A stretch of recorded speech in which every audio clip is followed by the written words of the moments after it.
Hare Krishna, Krishna Krishna, Hare Hare, Hare Rama, Rama Rama, Hare Hare.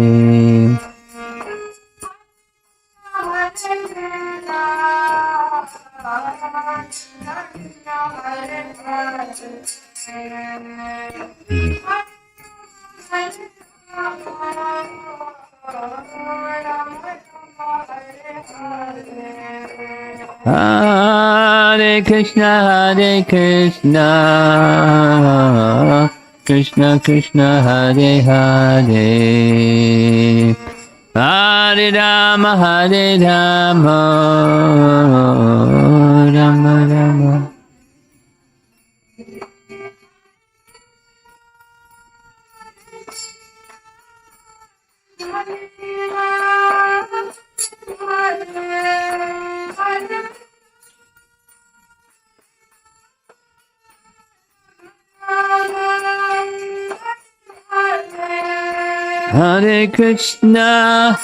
Hare Krishna, Krishna Krishna, Hare Hare, Hare Rama, Rama Rama, Hare Hare.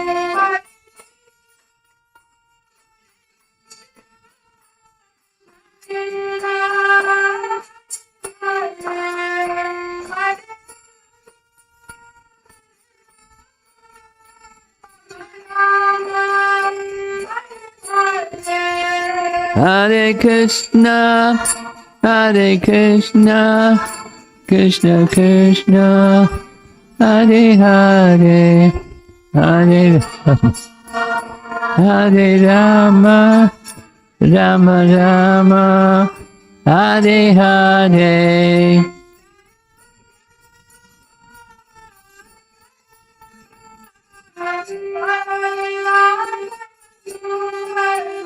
Jaya Jagannatha, Jaya Jagannatha, Jaya Baladeva, Jaya Subhadra.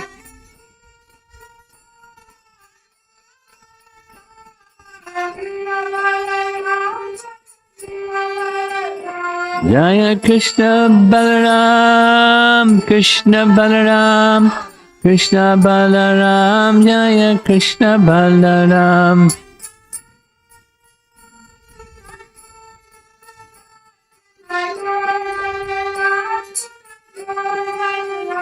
Nittai Gaurnataraj, Nittai Gaurnataraj, Nittai Gaurnataraj, Nittai Gaurnataraj.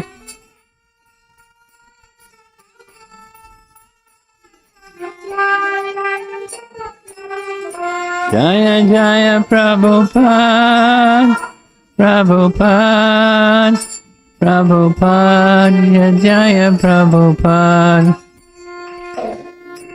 Srila Prabhupada ki jai.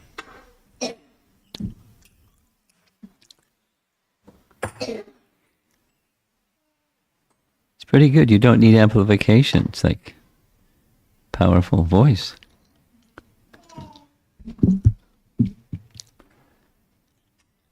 Nama Om Vishnu Padaya Krishna Prasthaya Bhutale Srimate Bhaktivedanta Swami Niti Namine Namaste Saraswate Deve Gauravani Pracharine Nirvisesa Sunyavadi Paschatya Desatarine Jaya Shri Krishna Chaitanya Prabhu Nityananda Shri Advaita Gadadhar Shivasadi Gaura Bhaktavrinda Hare Krishna Krishna Krishna Hare Hare Hare Rama, Hare Rama, Rama Rama, Hare Hare.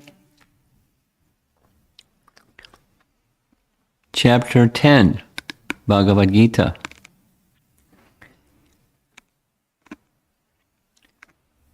It's hard to match chapter 9, Bhagavad Gita, but chapter 10 is pretty special too.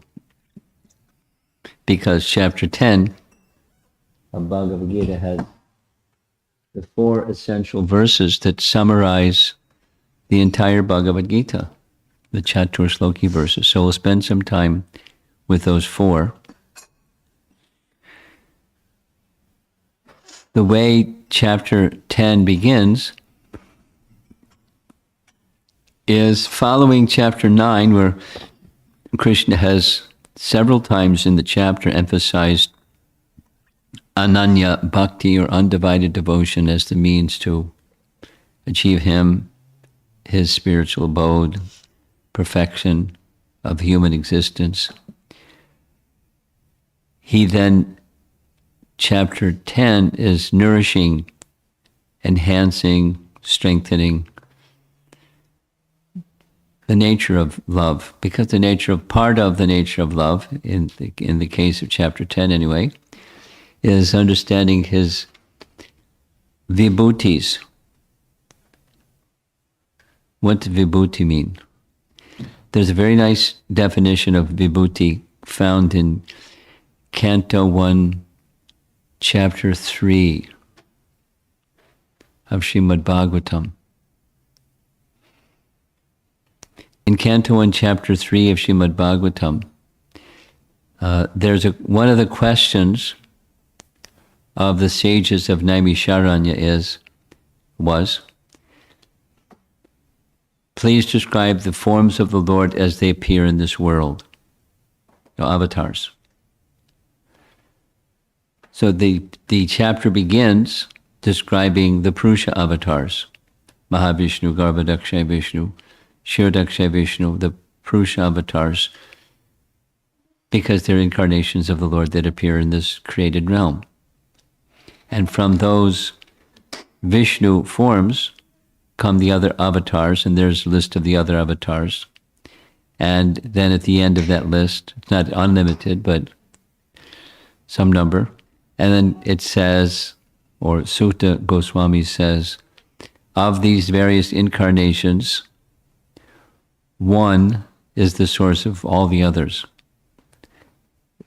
Listed as one of the incarnations, one of them is the source of all the others. And Krishna's Tu Bhagavan Swayam verse is there. And then shortly after that, the word vibhuti is used, because that's also forms of the Lord that appear in this world. It's in the same chapter. Now these are not forms like, Nrsimha Braha and Ramachandra and other forms of the Lord, but they're forms of the Lord, or manifestations of the Lord that appear in this world, and that's what vibhuti is. Vibhuti means opulences from the spiritual realm that manifest themselves in this realm, and thus there's a connection, there's expansions from the spiritual realm, but they're not fully spiritual, but they're representing that which is fully spiritual in this realm. That's what vibhutis are, expansions of the Lord from the spiritual realm.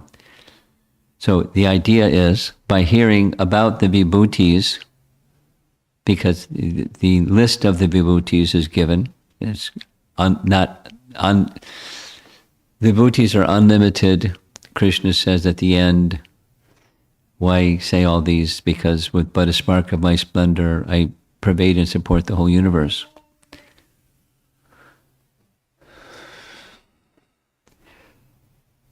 But there's a nice long list. And the list is given when Krishna is asked by Arjuna, please describe the ways in which I can always remember you. So that's how Krishna responds to that question. You can remember me by my vibhutis, or my manifestations in this world that are opulences, vibhutis. When you see this vibhuti, that vibhuti, It's the superlative of everything. That's me. But the other side is everything similarly, or likewise, is from Krishna, and thus Krishna's, and thus one can remind one of Krishna. Now I'm looking at the kitchen table over there, and there's two plants sitting in some vases.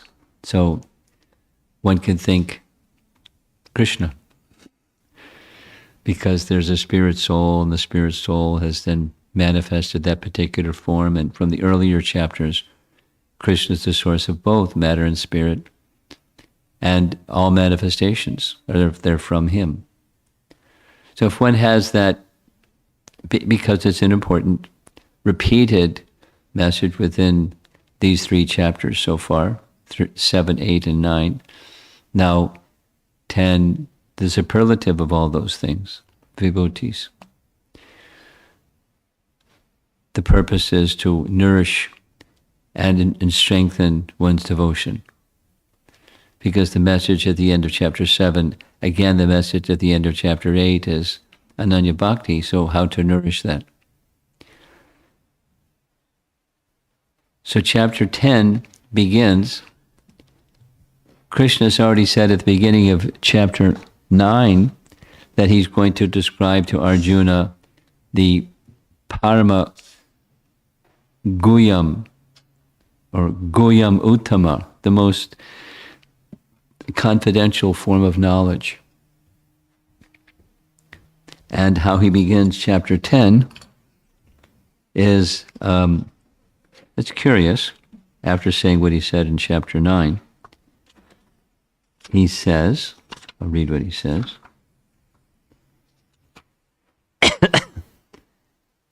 Because you are my dear friend, for your benefit I shall speak to you further, giving knowledge that is better than what I have already explained. Wait a minute.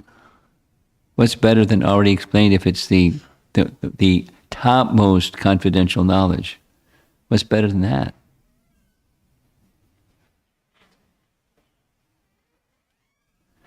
Well, it's not just the vibhutis, it's the Chaturshloki verses.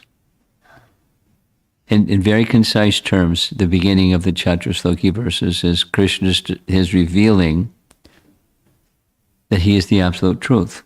He's that from which everything comes. Aham sarvasya prabhavo, etc. Okay, so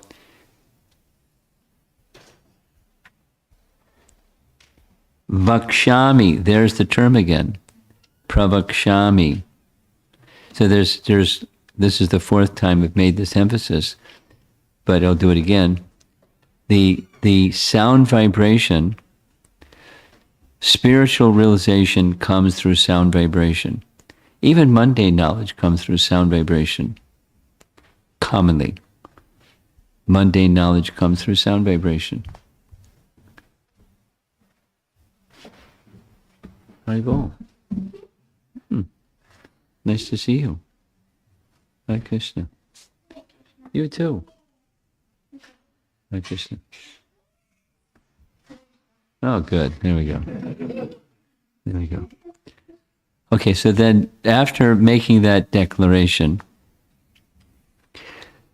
the next 2 through 7, Krishna is going to summarize what he says in verses 2 through 7. It's really simple. That which existed before you existed cannot be known, because it existed before you existed. But there is a way to know of that which existed before you existed, and that's if it's revealed to you by or from that which existed before you existed. And that's what Krishna is going to do. That's this,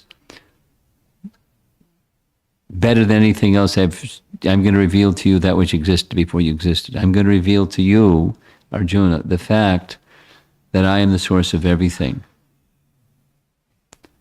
Now, he's indicated that to some extent already but now very succinct and very directly he's going to say it. So is the build-up, text 2, neither the host of demigods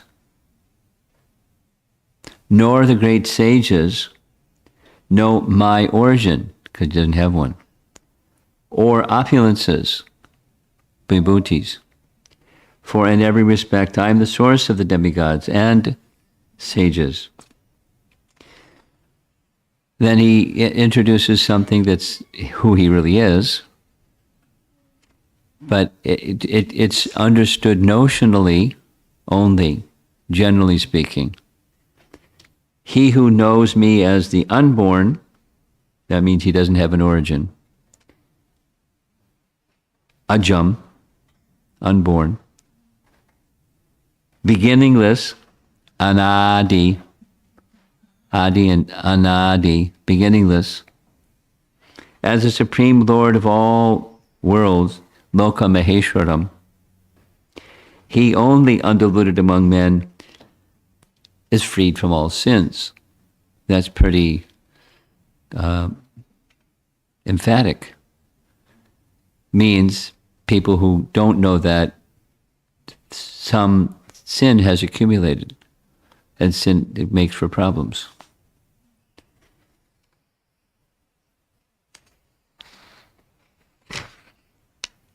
Then he lists things that come from him. And there's good things and there's bad things, and the really long purport that's giving a definition or explanation of each one of these things. So there's some bad things. There's fame, but there's also infamy. There's fearlessness, but there's also fear. So there's the positive things: intelligence, knowledge, freedom from doubt and delusion, forgiveness, truthfulness, control of the senses, control of the mind, happiness, here's a bad one, distress, birth, here's a bad one, death, fear, fearlessness, non-violence, equanimity, satisfaction, austerity, charity, fame, and infamy. All these various qualities of living beings, they're created by me alone. So living entities, they're his eternal parts. The Prakriti is his temporary manifestation. There's qualities of that manifestation, and all that comes from him. Then he goes back to who doesn't know him. The 7 great sages, Saptarishis. You know who the Saptarishis are? You've heard of that? You've not heard of it before. With this little sidebar. Towards the very beginning of creation, you pay attention. I just wanted to explain what's... You've heard of the Big Dipper? You've heard of the Big Dipper? No? It's one of the constellations of stars in the sky. Big Dipper. That's the Saptarishis. So who are the Saptarishis? Right after, in the very beginning part of creation, there's Lord Brahma. And he does tapa, and he gets knowledge of Vedic wisdom and the process of creation, and he starts creating. So one of the first entities that is manifest from Lord Brahma is Lord Shiva. From the 4 Kumaras come first, and he requests the 4 Kumaras, please assist me in filling up this universe I just built. And the Kumaras go, sorry, Dad. We want to remain brahmachari for our life. But I want you to assist me in filling up the universe. Sorry, Dad, we want to remain brahmachari for life. So he feels some anger. From that anger, from his brow comes Lord Shiva. Lord Shiva does Lord Shiva's thing. He says, calm down. You have your destruction activities that come at the end of the universe. There's a place for you at the bottom of the universe. Shiva manifests 11 Rudras. There's details. 11 Rudras. Rudra means anger. Go to the bottom of the universe. When the time comes, you can help me with devastation. So they go. Then comes Manu. You've heard of Manu? Lawgiver of mankind. Manu Samhita, Swayambhuva Manu. Any bells ringing? Yes, Swayambhuva Manu. Not sure. Swayambhuva Manu. And the Saptarishis. Here they are. Very early part of the creation, the Saptarishis. 7 great sages. And they assist in the Prajapati program, the creating of Praja, the creating of offspring to fill up the universe. The 7 rishis. I can list their names, but they're 7 rishis. So back to this Bhagavad Gita verse. Krishna is saying, even the Saptarishis, because they're way up there as far as learning. There's in the structure of the universe, the Big Dipper. You want a cosmology lesson? The Big Dipper is just below the pole star. The pole star is where Dhruva Maharaj went.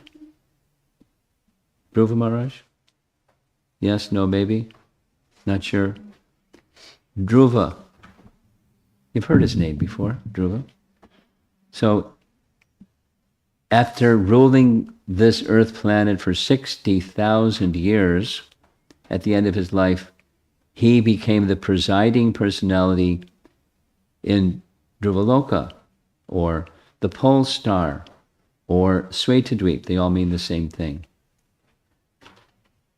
The structure of the universe, you ready? I'm trying to keep them engaged. The structure of the universe is there's 7 lower planetary systems, and there's 7 upper planetary systems. Usually 7 plus 7 equals? How much is 7 plus 7? 14. There you go. There's 14 planetary systems, 7 lower, 7 upper. The number 1 of the 7 upper is this place, called Bhu Mandala. Bhu Mandala. You heard the word mandala. Mandala. They're saying yes and you say no. So, mandala, listen, mandala is a design that has geometric symmetry.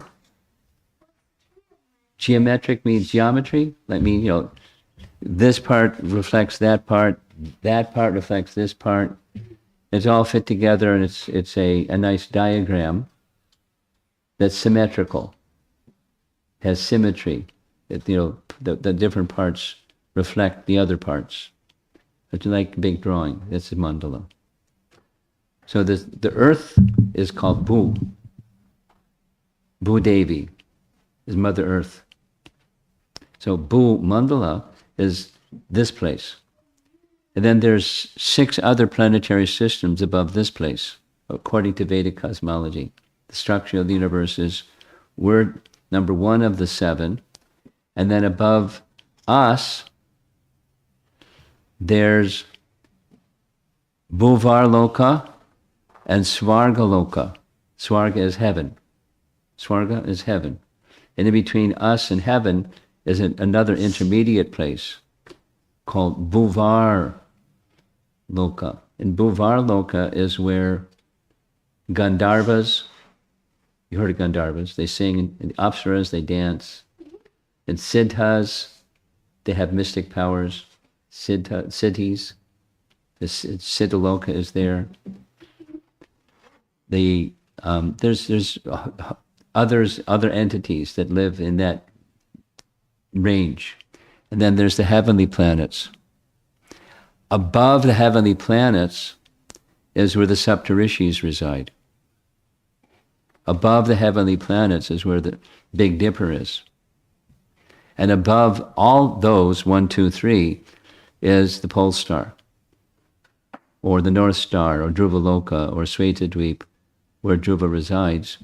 And the Vedic cosmology describes those middle and upper planets, Bhuvarloka and Svargaloka, heavenly realm, they're moving in a clockwise direction, vertically below the Saptarishis. And they're below, they're the topmost above, topmost up below Dhruva's planet. So that was a little detour, just to give you a little pic. And then above those, above Dhruvaloka, there's 4 others, because there's 7, and I only named 3. Bhuvar,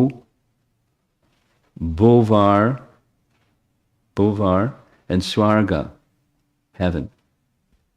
Then there's 4 more, up to Brahmaloka. And that's the structure of the universe. So what Krishna is saying is, even these Saptarishis, they don't know me. They're rishis. They're knowers, and they don't know me.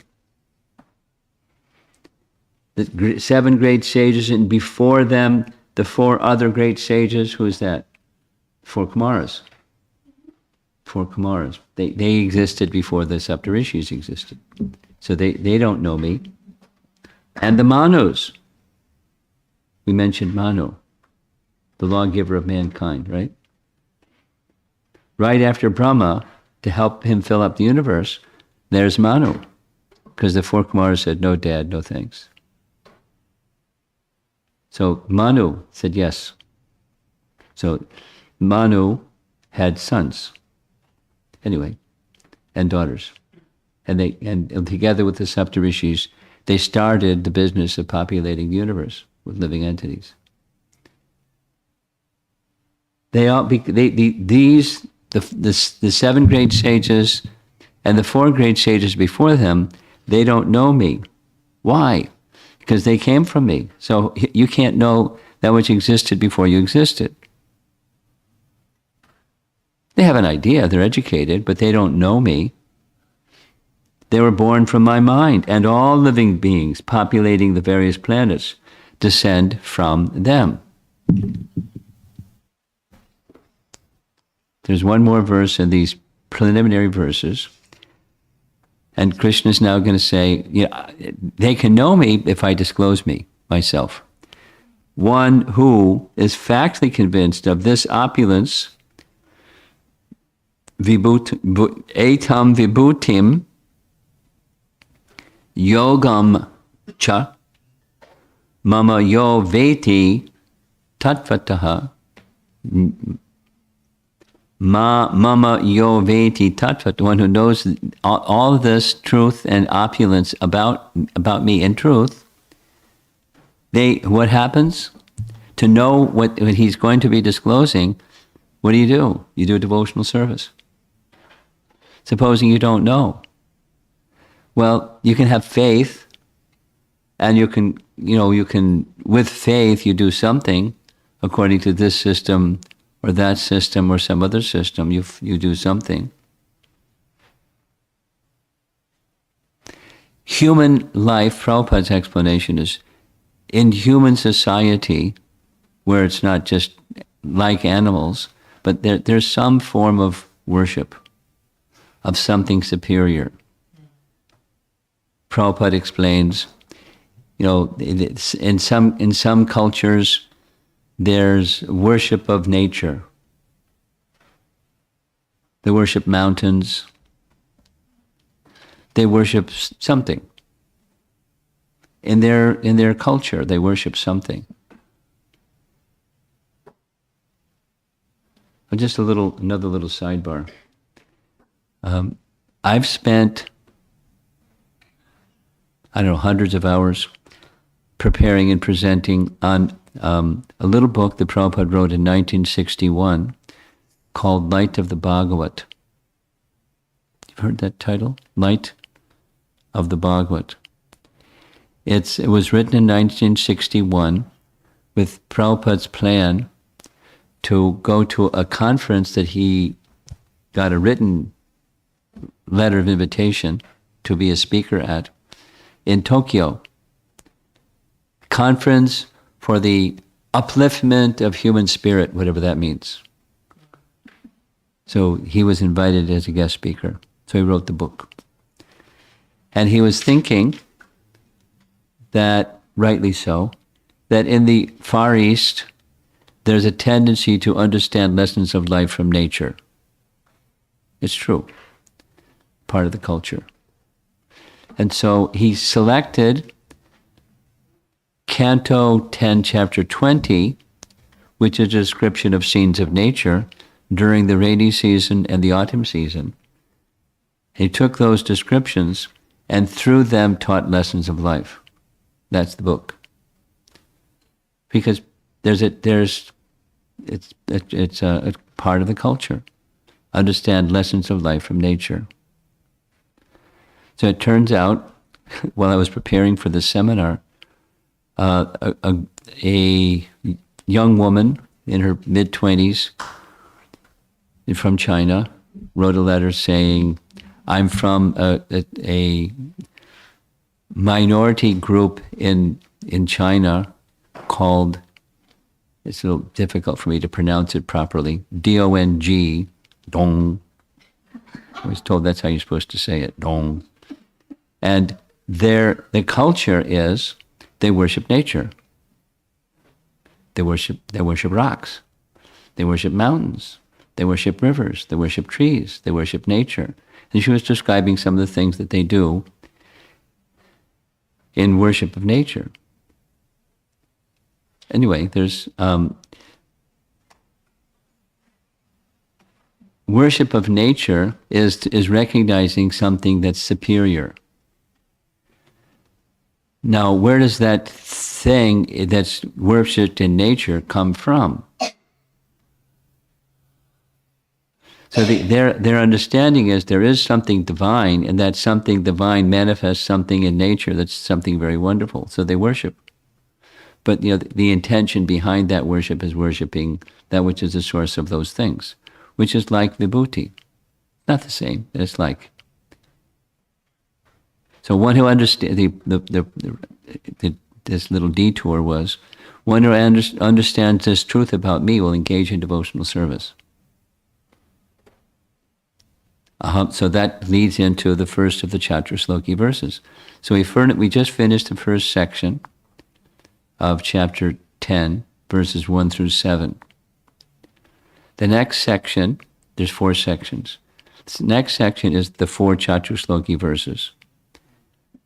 The 4 Chaturshloki verses can be said to have 2 parts. Krishna is disclosing himself, and then the other 2 is when devotees understand that about him, what happens? I mean, they engage in devotional service, but they have some realizations just from Krishna's disclosing things about himself. So the first of the Chaturshloki verses, those of you that know the verse, you can say it with me. I could ask somebody to recite it, but it's probably not as fun as everybody can recite it together. 10:8 Bhagavad Gita. You ready? Aham sarvasya prabhavo matak sarvam pravartate iti matva bhajante mam bodha bhava samandita. If you're going to learn some verses someday, those are good verses to learn. There's others, but the 4 essential verses, the whole of Bhagavad Gita can be summarized in these 4 verses. Or from these 4 verses, the rest of the verses of Bhagavad Gita expand, or they rest upon them. So the first 2 lines, Krishna says, I'm the source of everything, everything comes from me. Forwards and backwards. I'm the source of everything. Prabhava means it comes from me. Aham sarvasya prabhava, everything emanates from me. Then he said it the other way. I'm the source of everything. Everything comes from me. Iti matva means thus knowing. Iti matva, what do you do when you know that? Same thing he says at the end of chapter 7, or verse 7. Iti matva bhajante mam. You engage in his service. And when you engage in his service with that understanding, Buddha bhava samanvita. Buddha bhava samanvita. They worship me with all their hearts. Bhava samanvita. The Krishna imparts intelligence and a sense of connectedness, an experience of connectedness. It inspires or invites or enthuses the experience of, I want to serve Krishna, with a sense of genuine connection with Krishna. Buddha bhava samanvita. So it's very important. We'll just go back. We often say that Bhagavad Gita is the undergraduate study, and then there's a graduate study. You know, undergraduate school and graduate school and postgraduate school, or postdoc, something like that. So the undergraduate is Bhagavad Gita, and the graduate is Srimad Bhagavatam. And Srimad Bhagavatam is a commentary on Vedanta Sutra, which begins with the aphorism, the human form of life is meant for inquiry into the absolute truth, Atato Brahma Jigyasa. And the next aphorism, number 2, says the absolute truth is that from which everything comes. Correct? Janma dhyasya yataha. Janma dhyasya yataha. The absolute truth is that from which everything comes. Well, the first verse of the Chaturshloki verses of Bhagavad Gita, Krishna says, that's me. I am that from which everything comes. Aham sarvasya prabhavo matak sarvam prabhavo. What's the purpose of that? Engaging in devotional service. Iti matva bhajante mam. The purpose is not information. The purpose is awakening our dormant consciousness of being connected in devotion to the Supreme. Remember a couple of verses back, Krishna said, one who understands this nature of him, he's unborn, etc. They're free from sin. So there's no, the coverings of contamination are gone from someone who actually understands this about Krishna. It's very similar, the message is very similar to the well-known verse, those who know the transcendental nature of my janma and my activities, janma karma chame divyam, evam yo veti tattvataha, chaktva deham, after giving up this body, chaktva deham, punar janma na, no more birth. Knowing the nature of Krishna being the source of everything is really important. And it's obviously, if that's sufficient for no more birth, then it must be very special. So it's not just, a concept. Yeah, Krishna's the source of everything. It's to the extent where devotional service is unstoppable, or it can't be broken. It can't be eclipsed by something else. Circumstances can be difficult, but the circumstances can't check. This came up in the midday discussion. Circumstances can't check, can't stop devotional service. For everything material, there's a cause, and when the cause is withdrawn, then the material stops. But Krishna has no material cause. In fact, he's the cause of all material causes. So nothing can stop him. And devotion to Krishna is of the same nature. Nothing can stop devotional service when it's of this caliber. So that's the first of the Chaturshloki verses. So what is Krishna going to say after that? What's the second of the Chaturshloki verses? here we are. We're in this Madgatain Antaratmana position again. For those of you that have been with us for some of the earlier classes, that phrase comes from the last verse of chapter 6, where Krishna declares the best of all yogis is my devotee. And two characteristics, one of them is Madgatain Antaratmana. They're always thinking of Krishna within. So here it is in the Chaturshloki verses. Machita Madgatak Prana Bodhayantak Parasparam. Oh, let's just say it together. Machita Madgatak Prana Bodhayantak Parasparam Katayantash Chamam Nityam Tushyanti Cha Ramanti Cha. That's a nice ending. Tushyanti Cha Ramanti Cha. This is what happens to the person who knows Krishna this way and engages in his loving service, Tushyanti and Ramanti. Tushyanti and Ramanti.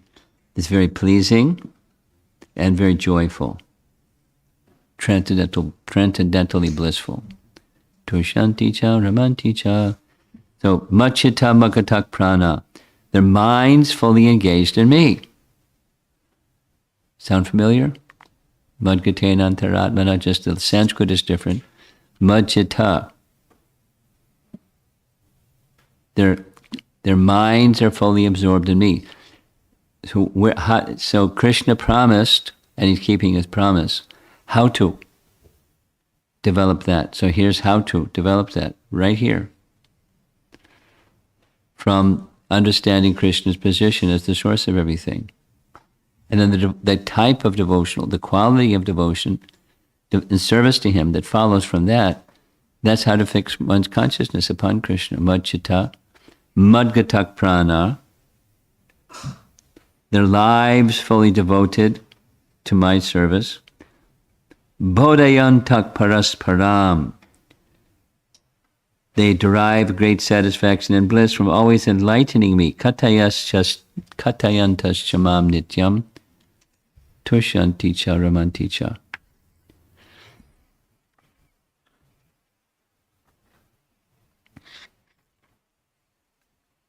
Important verse.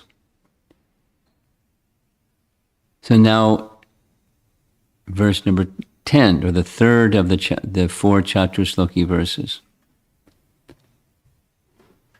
Tesam satata yuktanam bhajatam priti purvakam dadami bodhayogam tam yena mam upayanti te. So this goes back to a topic that we've discussed a few times now, from the earlier first section of Bhagavad Gita, where the senses are superior to dull matter. There's a hierarchy. You with me? The senses are superior to dull matter. The mind is above the senses. The intelligence is above the mind, and above them all the supersoul. The soul. Then above that is supersoul. So how are you going to get the mind fixed on Krishna? Well, it's been explained. When there's attachment to something, that's where your mind goes. It's like, that's what happened to Bharat Maharaj. He was attached to the deer, and at the time of death, he was thinking of the deer, and guess what? Oh, deer. He became a deer. So what one is attached to, that's where the mind goes. Or the mind goes to that which one is attached to. And the essence of Bhagavad Gita, the essence of devotional life, is to reawaken our natural attachment to Krishna, or affection and attachment. There's nice Sanskrit words for these, attachment and affection, or Krishna consciousness, awakening our original Krishna consciousness. And hearing about Krishna from Krishna, or hearing about Krishna from one who has heard from Krishna, or from hearing from one who has heard from one who has heard from Krishna, or hearing in disciplic succession. That's the effect. That the covering of forgetfulness becomes cleansed, the awakening of remembrance comes out, and then when a greatly fortunate person may become attached to Krishna. And then it's natural to machita, mind attached to me, constantly devoted in serving me.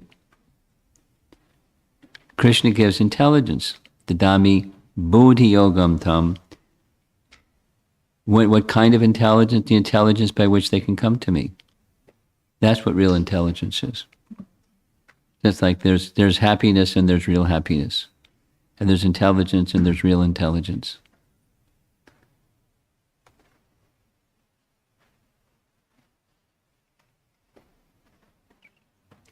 Okay, let's go to the last. Another very nice verse. Tesham evanukam partam aham agyanajam tamaha nashayam yatma bhavasto jnana dipena basvita. Nice verse. Jnana dipena. The deepa, or the lamp of gyan, lamp of knowledge. Krishna personally gets involved in the heart of one unto those who are constantly devoted to him. Krishna gets out his lamp of knowledge and illumines their dark hearts so they can see him, they can understand him. Ajnana jam tamaha. The darkness, tama, born of ignorance. Ajnana ja. The darkness born of ignorance. Krishna destroys the darkness born of ignorance with the torchlight of knowledge from within. Very nice. Krishna reveals himself, and in the process of revealing himself, he destroys the darkness that's covering him. And unto whom does he do that? Unto those who are engaged constantly, devotedly, satata yuktanam, bhajatam priti, with love and devotion. Krishna enters their heart and destroys whatever has been there for who knows how many lifetimes, accumulated darkness of ignorance, etc. It's gone. It's a reciprocation from Krishna. So there's boiling it down to two things: effort and mercy. Mm-hmm. The effort of proper conduct that we know is pleasing to Krishna. We know it's pleasing to Krishna because it's revealed in scriptures. That which is pleasing to Krishna we do, with the purpose of pleasing him, and Krishna seeing that consistent effort from our side, that he gives mercy. And this is one of the ways that he gives mercy.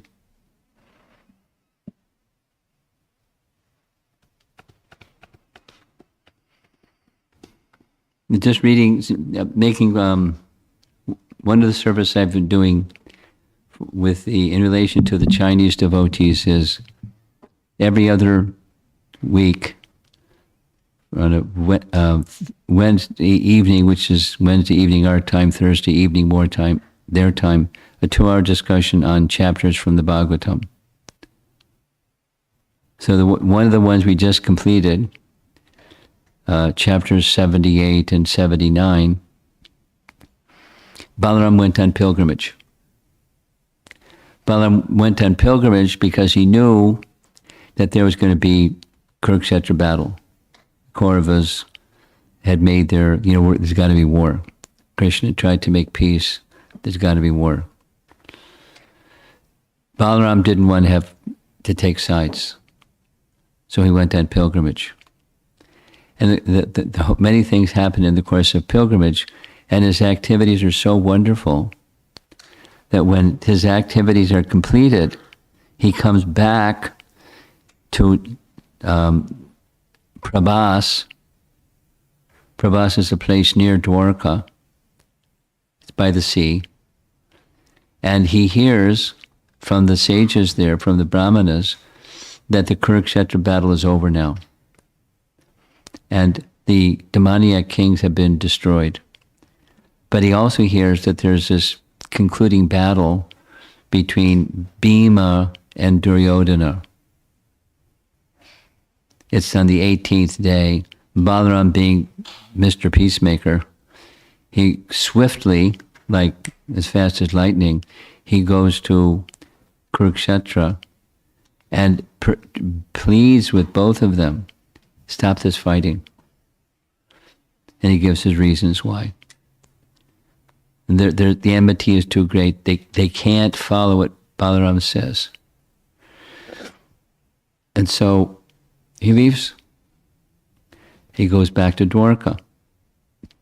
When he goes back to Dwarka, he's outside the city. He's received by Ugrasena, the king, Pradumna, Krishna's elder son, because Pradumna was not involved in the Kurukshetra battle. He was in Dwarka, protecting Dwarka with Ugrasena and Vasudeva. So they bring him, they greet him, they bring him into the city, and they want to hear about his adventures. And that's kind of how the chapter ends. So the beginning of the next chapter is Maharaj Parikshit says, basically, tell me more, tell me more. There's no limit to this nectar that comes from hearing of the Lord's pastimes. Tell me more, tell me more. Please give your mercy to Shukadev. And the commentary says, the mercy of the Lord comes in the form of an attraction for hearing. I'll say it again. The mercy of the Lord comes in the form of hearing, the attraction for hearing, because the attraction for hearing is an attraction for Krishna. Hearing topics of Krishna means it awakens an attraction for Krishna. And when there's an attraction for Krishna, there's detachment. In the Vedas, there's a strong emphasis on knowledge and detachment. The couplet is there throughout the Upanishads. Jnana Vairagya. Any process of spiritual development, any process of any kind, anywhere, within the Vedas and outside the Vedas, there's a necessity for detachment. But detachment comes devotionally by unattachment for topics of Krishna. And attachment for topics of Krishna come from hearing topics of Krishna. It's a symptom that one has gotten mercy. Mercy comes in the form of an attraction for the topics of transcendence.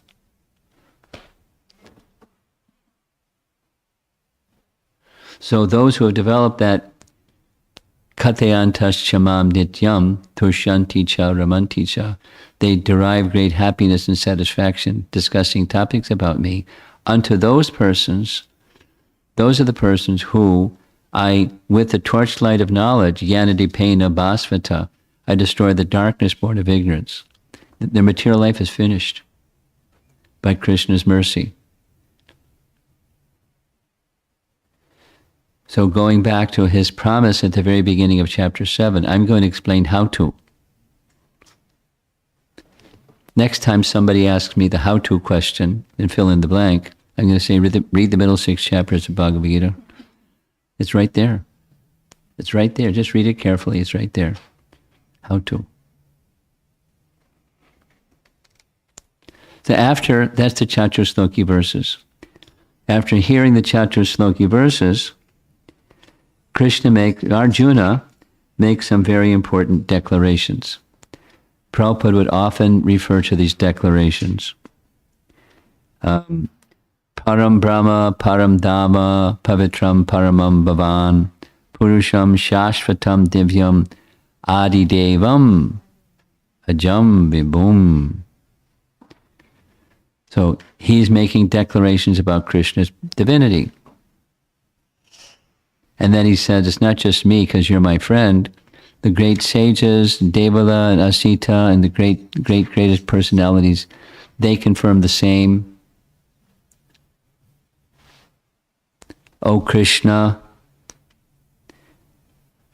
sarvam etad ritam manye, yo mam vadasi Keshava, I accept as truth all that you've told me. Neither the demigods nor the demons can understand your personality, which Krishna said already.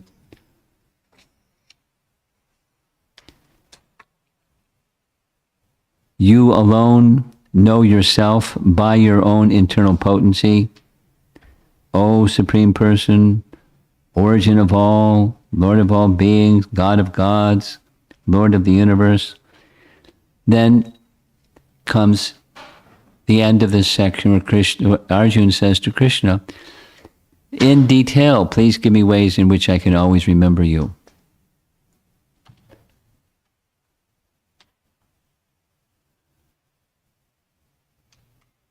There's another place in the Bhagavatam where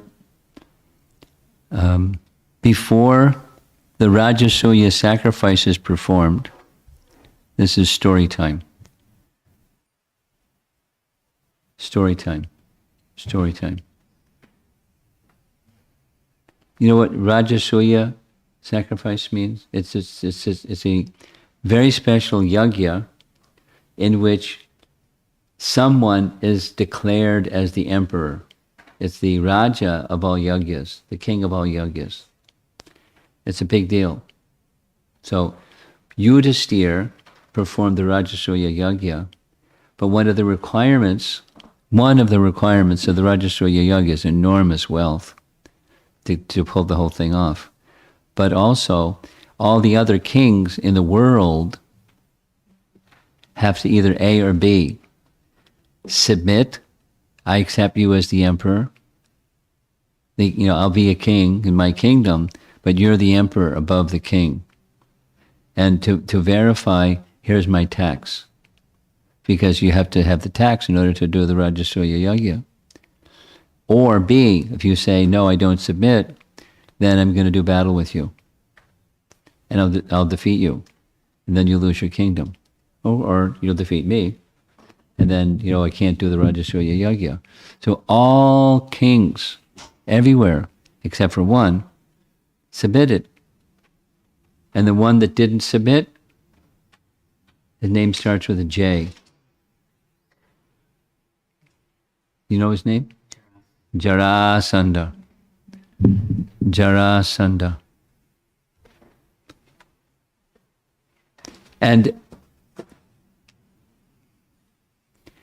when Krishna was in Dwarka, this is story time. When Krishna was in Dwarka, one chapter describes his daily activities. It's forget which chapter number. 70, chapter 70, his daily activities. So it says what Krishna does every day. And then, at the end of the morning, all the 16,108 Krishnas leave his palace and they merge into one Krishna. And the one Krishna enters the assembly hall. Now he's not the king, Ugrasena is the king, but he's the respected person even more than the king, Ugrasena. So one day, in the assembly hall, one messenger comes to requesting audience of Krishna. Immediately he's brought before Krishna.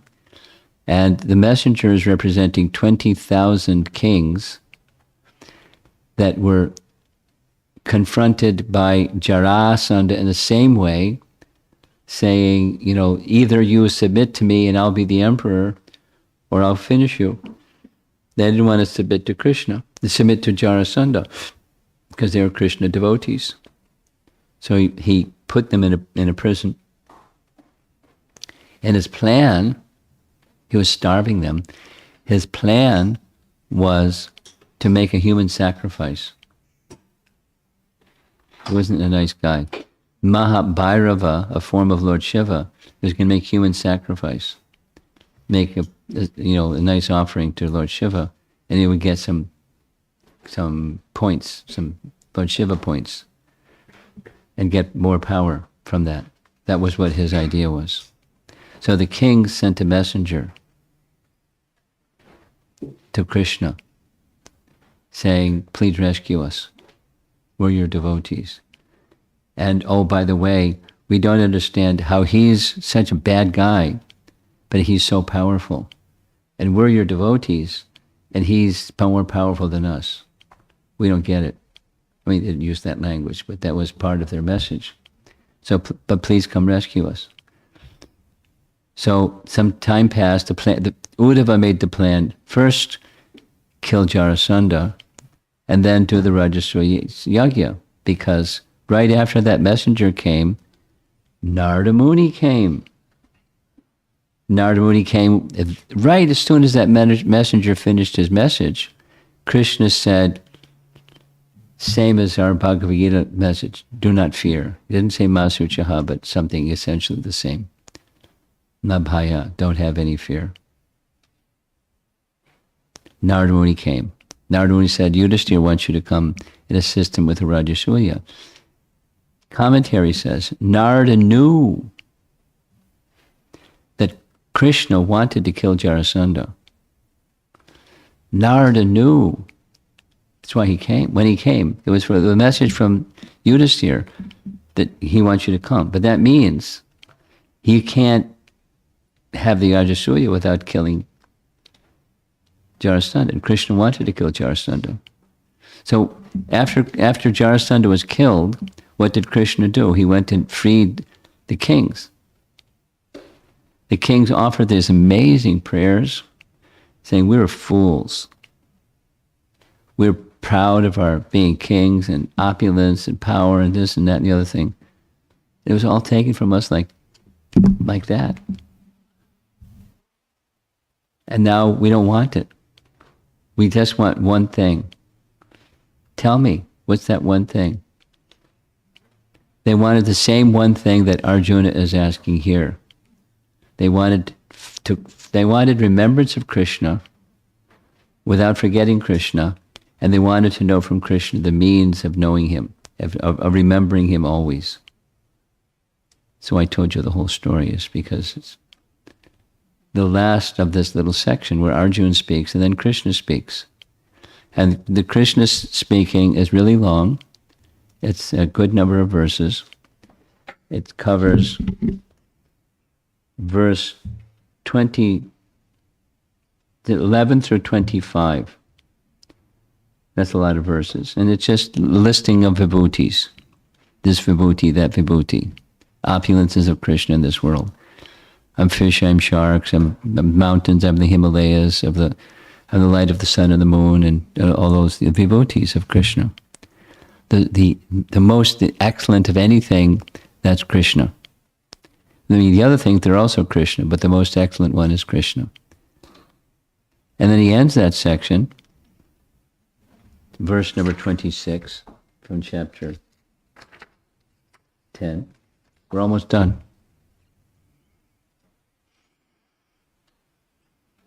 Verse 26.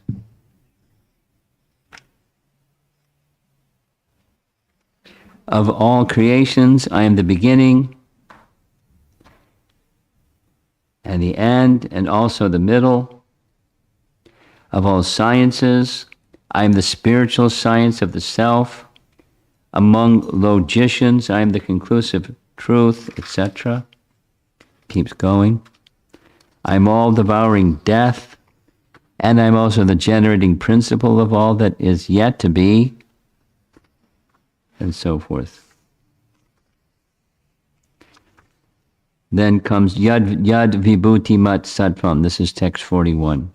Know that all opulent, beautiful, and glorious creations spring from but a spark of my splendor.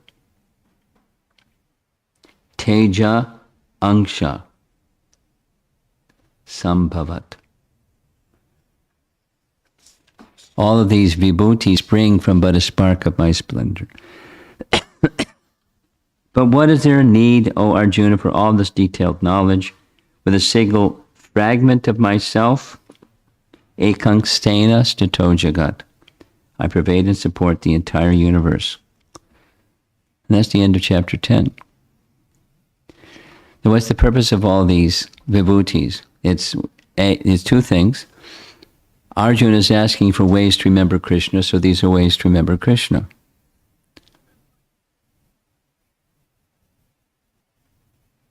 I remember one reporter, or many people would ask, but one reporter, on one occasion, it was recorded, they asked Prabhupada, Swamiji, have you seen Krishna? Have you seen God? Prabhupada's reply, if I told you, would you believe me? Yeah. And then Prabhupada's reply, not only have seen God, but I'm always seeing him. Now, do you believe me? And now always seeing him can mean different things. And one of the things it can mean is make the connection between Krishna's vibhutis, because it's Krishna. It's in Canto 1, Chapter 3, manifestation of Krishna within this world. It's one of his vibhutis. And you know his vibhutis, you know Krishna. And you can see Krishna through his vibhutis. If you have spiritual vision. And if not, you can't. And of course, it takes Krishna's mercy, the revelation, to get to that stage. In any case, the purpose of all of this is to nourish what he said at the end of chapter 9. It's to assist us, by assisting Arjuna, is to assist us in achieving Ananya Bhakti, or achieving Madgatain Antaratmana, or Madjita Madgatak Prana, is to assist us. And it's the ways, the second is ways by which, as Arjuna is asking, how to always remember him. Just like the kings were asking Krishna for the benediction. They didn't ask for constant remembrance. They asked for the ways by which, simple and practical ways by which we can always remember you. Our minds can be absorbed in your lotus feet. That was what they said. So that our minds, instead of absorbed in having our kingdom and wealth and combat with one another and struggle and all the stuff that goes on with worldly stuff, we don't want that. What do you want? A means by which our minds can be always absorbed in your lotus feet. These are kings, 20,000 kings.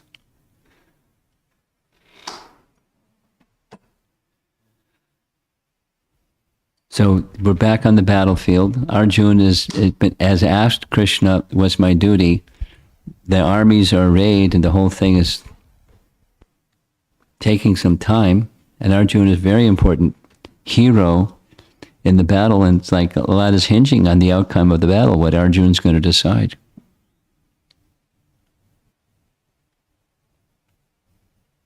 But he's already, in this chapter, he's accepted everything that Krishna has said, and just wants to know how to always remember him. Of course, he's already there because he's Krishna's dear friend. He holds Krishna dear to him, so he's always going to remember Krishna anyways. But he's asking for our benefit. So it's for our benefit to appreciate the ways in which Krishna can be meditated upon always through his vibhutis. Okay, that's the end of chapter 10. We only have 2 more for the middle 6 chapters.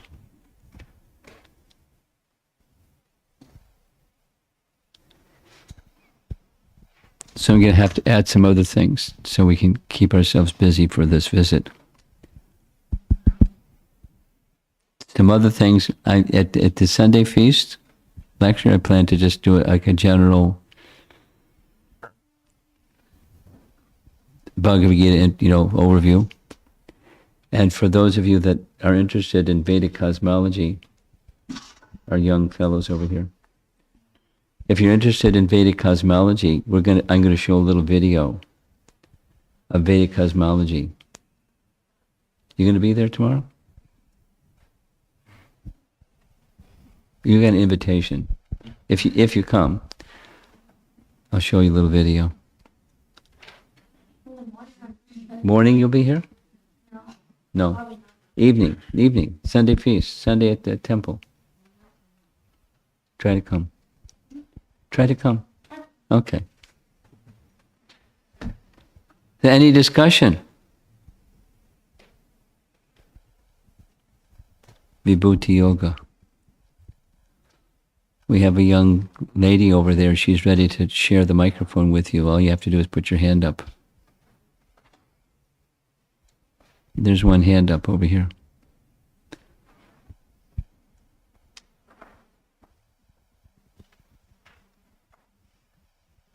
Hare Krishna, Guru Maharaj. I really like the definition or what is Vibhuti, the way you explain, Guru Maharaj. It's a expansion of Krishna from the spiritual realm, the opulences, and it is there to nourish and enhance our love for Krishna. So that's very beautiful. Yes. But my question is, even though everything is Krishna or Krishna's, on the day-to-day life, I'm talking for me, the smell of the earth, the flower, the color, there's so many out there, it's so splendid, but all Krishna's opulences, but the mind, like, I don't appreciate that it's a day-to-day basis.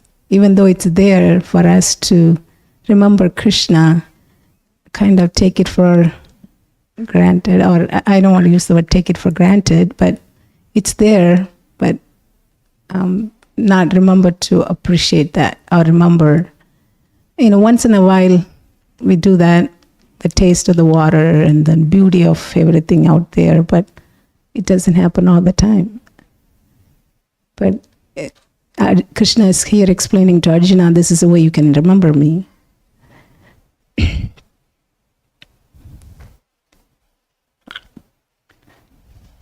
I'm listening.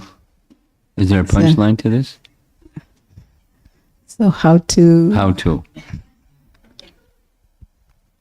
You know what my answer is. Read the middle 6 chapters of Bhagavad Gita. Practice. Abhyasa yoga yuktena cetasa nanyagamino. That's how to. Abhyasa. Practice. Supposing you're not so consistent with practice. Okay, start with some practice. Sometimes I remember. Sometimes, most of the time, I don't remember. Okay, that's the beginning. And try to remember. And what do I do to try to remember? You hear, and then you apply what you hear. It's really important to apply what you hear. If you don't apply what you hear, it doesn't stick. If you apply, it sticks. It sticks because you get some realization. Wow.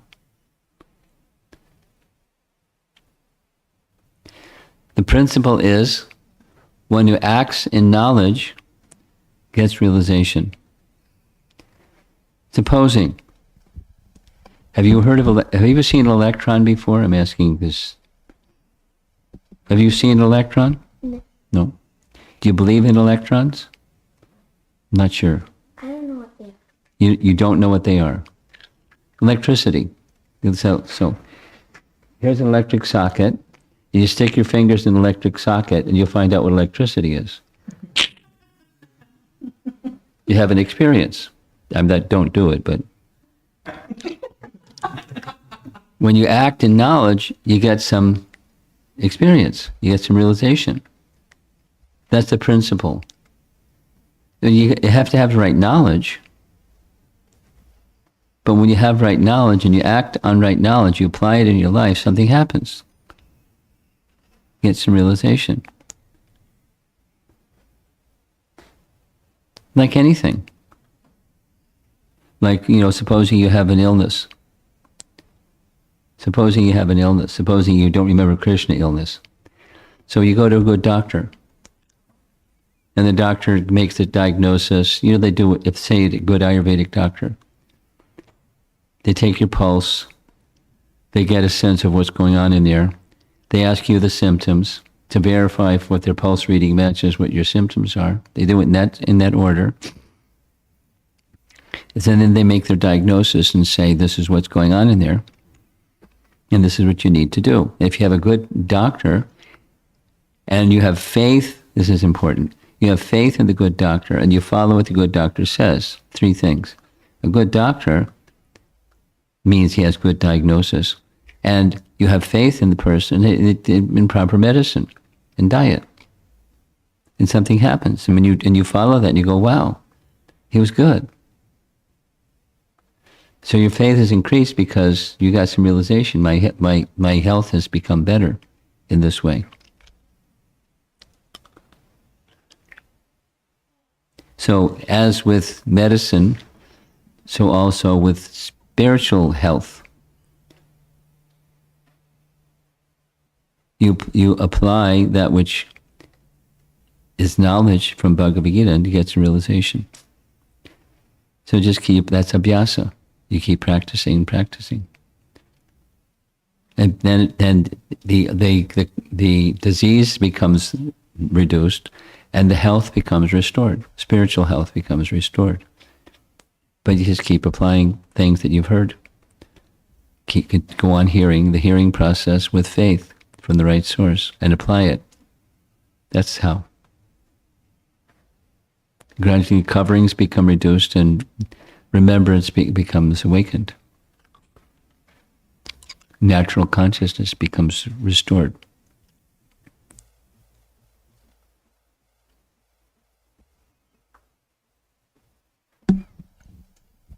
Right? See, he agrees. Where's our, over here?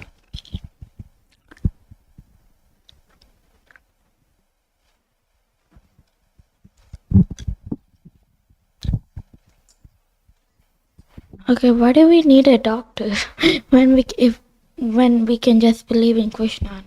Isn't it all Why do we fine? need a doctor when we've got Krishna? Is that your question? Yeah. Well, Krishna has doctors. He has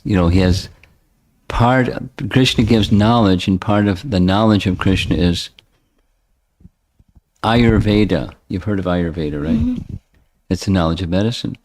But that comes from Krishna. And then people that know Ayurveda, that have a proper training in it, they can help you. But behind them is Krishna, or the incarnation of Krishna who presented the knowledge of medicine. Dhanvantari, you've heard his name? He's the form of Krishna, the avatar that presented Ayurveda within this world. So behind the Ayurvedic doctor is Krishna. So here's a very good one. You ready? I'm ready.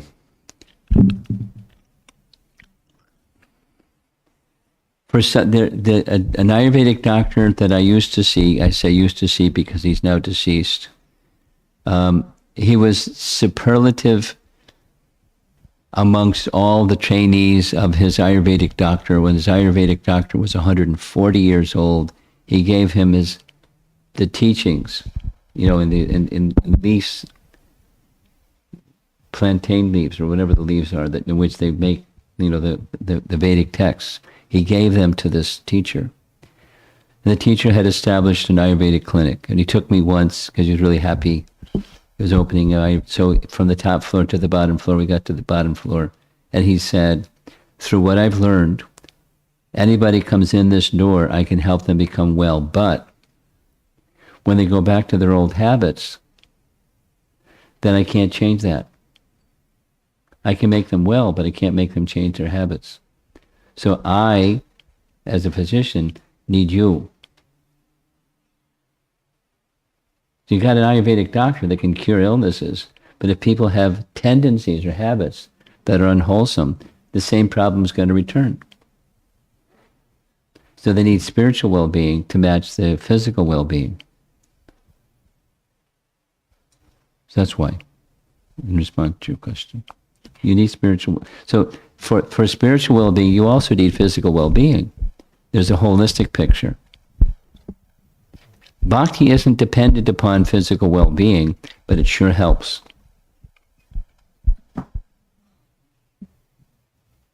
Okay?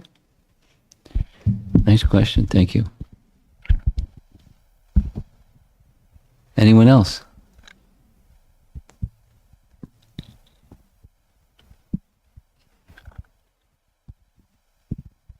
Thank you, Sugar Maharaj. Maharaj, this is regarding to the verse Janma Karma Chame Divyam. Understanding Krishna, you mentioned uneclipsed devotional service to Krishna. Is that the stage when won't take the human life anymore? Is that a stage of like higher stages of bhava? Is that defining? No, it's a higher stage of bhakti. Bhakti has different categories, that's not bhava or higher stages of bhava, it's bhakti.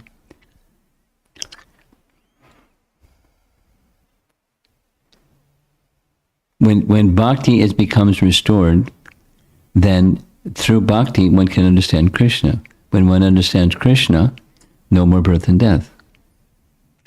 It's not specifying higher stages of bhava. It's just specifying the bhakti that's unchecked, unimpeded by, and not created by something material, and not impeded by something material. Can't be started or stopped by something material.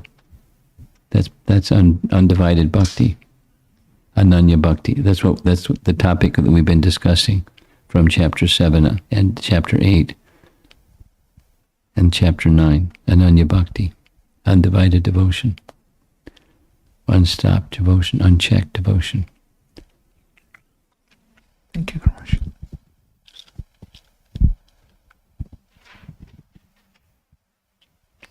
Then Viprana Maharaj, Maharaj, You have to hold the microphone close, please.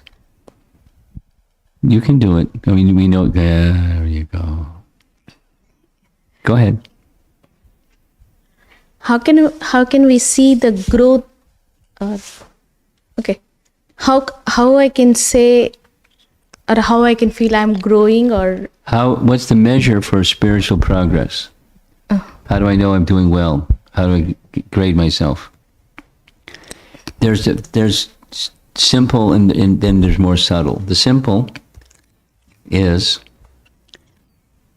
attraction for spirit, detachment from matter, eagerness to hear. Just like I gave this nice description of the kings that were rescued by Krishna from the prison of Jarasandha, or Maharaj Parikshit wanting to hear further. It's the eagerness to hear. It's a measure of progress. Supposing you have discretionary time. Most of us are really busy throughout the day. Now you have some discretionary time. Where does your mind go? So that's a measure of whether you're making progress. Your mind you're just trying to organize your day in such a way that those spiritual activities of hearing, there's time for it. That's a sign of progress. And that means simultaneously that the attraction for distraction, the attraction for time wasters diminishes.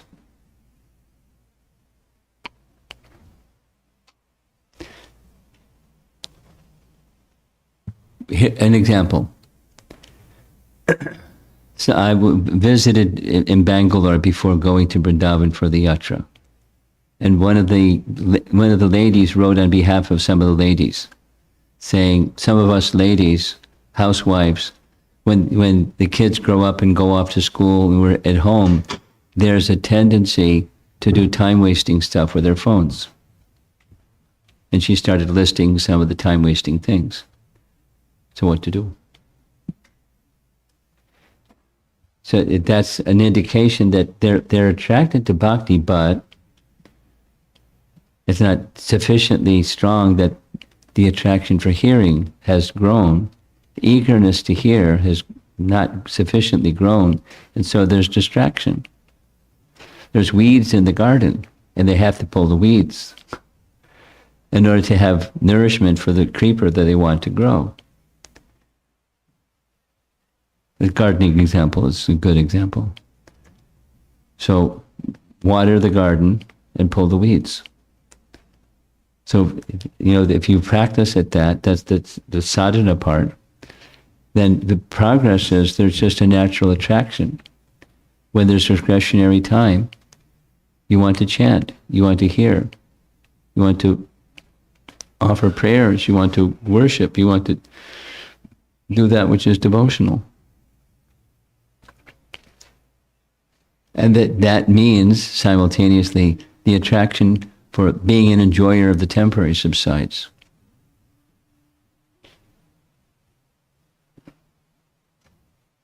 So look at your life, your day, and where do you waste time? I don't need to answer right now, but you ask yourself that question, or ask a dear friend or your family members. What are time wasters? And then you make a plan, because you might be blind to it. You may not see it yourself. So you do it yourself and you ask those close to you, what are time-wasting things that you see me doing? And then you just dial that down and you dial the other up by practice. Back to her question. Abhyasa. So it's, in increments you do more of the hearing and chanting, and the direct devotional service, worshipping, praying, serving the lotus feet. You do more of that. And then that will naturally have an effect of diminishing the attraction for the other, because it's so much nicer. Then comes absorption. Okay. Anything else? Online, anything? No. Okay. Looks like we're done. Thank you very much, Prabhupada Ki Jai.